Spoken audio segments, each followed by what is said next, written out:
Let me begin with an observation I've made repeatedly in clinical rooms, classrooms, and private conversations. The people who feel most lost today are often the ones with the most potential. They sit across from me and say things like, "I'm interested in too many things. I can't choose just one path. I feel behind everyone else. I feel like I'm wasting my potential." They don't say it with arrogance. They say it with quiet shame. From a psychological standpoint, this is one of the most misunderstood experiences of our time. Because what if the problem is not that you have too many interests?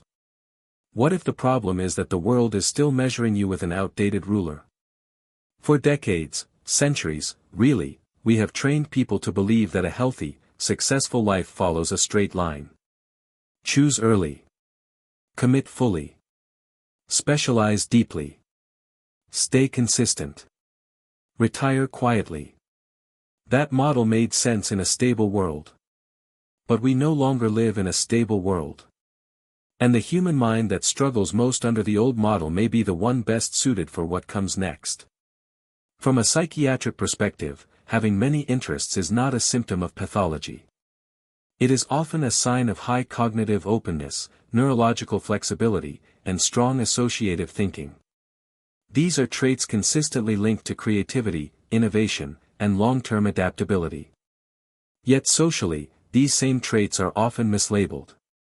Children with many interests are called distracted. Teenagers are told to pick something already. Adults are described as unfocused or unreliable. Over time, this mislabeling becomes internalized. People begin to distrust their own curiosity. They learn to suppress parts of themselves to fit a single narrative identity. And that suppression comes at a psychological cost. Burnout. Chronic dissatisfaction. A persistent sense of underachievement, despite high capability. Not because they lack discipline, but because they are trying to live in a shape that does not match their structure. This brings us to the idea of the M-shaped future. Traditionally, we praised the I-shaped individual, narrow, deep, specialized. Later, we promoted the T-shaped model, depth in one area, some breadth across others. But the psychological and economic reality emerging now favors something different. The M-shaped individual develops multiple peaks of competence over time. Not simultaneously. Not chaotically. But sequentially and integratively. One peak might be technical skill. Another might be communication.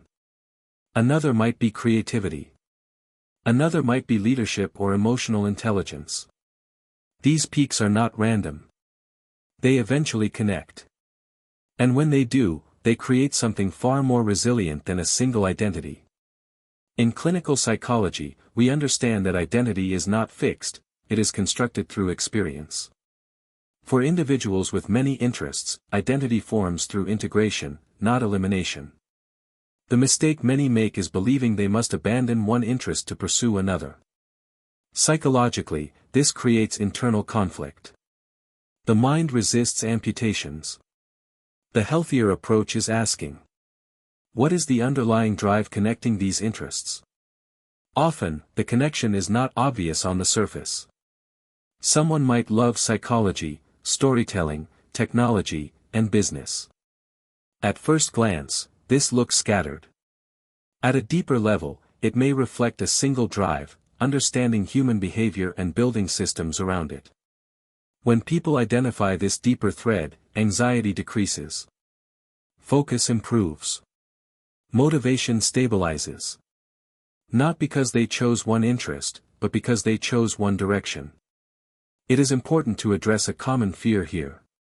If I don't specialize early, I'll fall behind. This fear is understandable, but incomplete. Early specialization benefits stable systems. In volatile systems, it creates fragility. From a psychiatric standpoint, mental resilience is strongly correlated with perceived adaptability. People who believe they can reinvent themselves experience less existential anxiety when circumstances change. And change is now constant. Careers dissolve. Industries shift. Skills expire. Identities collapse. In such an environment, the person with multiple competencies does not panic. They pivot. Not because they are fearless, but because they are familiar with transformation. Many individuals with multiple interests experience what I would describe clinically as identity diffusion, not because they lack identity, but because they have been pressured to compress themselves too early. This often manifests as procrastination, chronic self-doubt, or the feeling of being behind despite continuous effort. The treatment is not more discipline. It is permission. Permission to explore with structure. Permission to build skills in phases. Permission to stop apologizing for curiosity.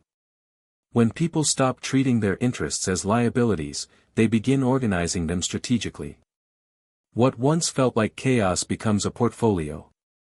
The M-shaped future does not reward superficial dabbling. This is an important distinction. Psychologically healthy M-shaped individuals engage in deep focus, serially, not simultaneously.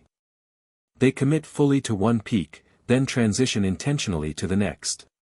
This pattern aligns with how the brain naturally learns complex systems: immersion, consolidation, transfer. It is not a lack of focus. It is a different rhythm of focus. And for many minds, it is the natural rhythm. Let's address another internalized accusation. You're just afraid to commit. In clinical reality, many people with multiple interests are not afraid of commitment, they are afraid of premature foreclosure. They sense, intuitively, that choosing too narrowly too early will cost them something essential. This intuition is often correct. Commitment does not require permanence. It requires presence. You can commit deeply to a phase of your life without imprisoning yourself in it. Psychological maturity is not clinging to one identity, it is carrying multiple identities without fragmentation. If you have too many interests, your task is not to shrink yourself. Your task is to sequence yourself. Build one peak. Stabilize it. Then allow the next to emerge. Over time, these peaks form a structure that is uniquely yours, one that cannot be easily replaced or automated, because it is based on synthesis rather than repetition. From a mental health perspective, this approach reduces regret, increases intrinsic motivation, and supports long-term self-esteem. People stop asking, "What's wrong with me?" and start asking, "How do I design a life that fits how my mind works?" That shift alone is therapeutic. So if you are listening to this and feeling uneasy, conflicted, or quietly relieved, consider this. Your many interests are not evidence of confusion. They are evidence of capacity. The future will not belong only to specialists. It will belong to those who can connect, translate, adapt, and reinvent. And psychologically speaking, those people have always existed. They were just misunderstood. If you have too many interests, you are not late. You are early, to a future that finally has room for the whole of you. And when you stop fighting your nature, your mind does what it does best. It builds something new.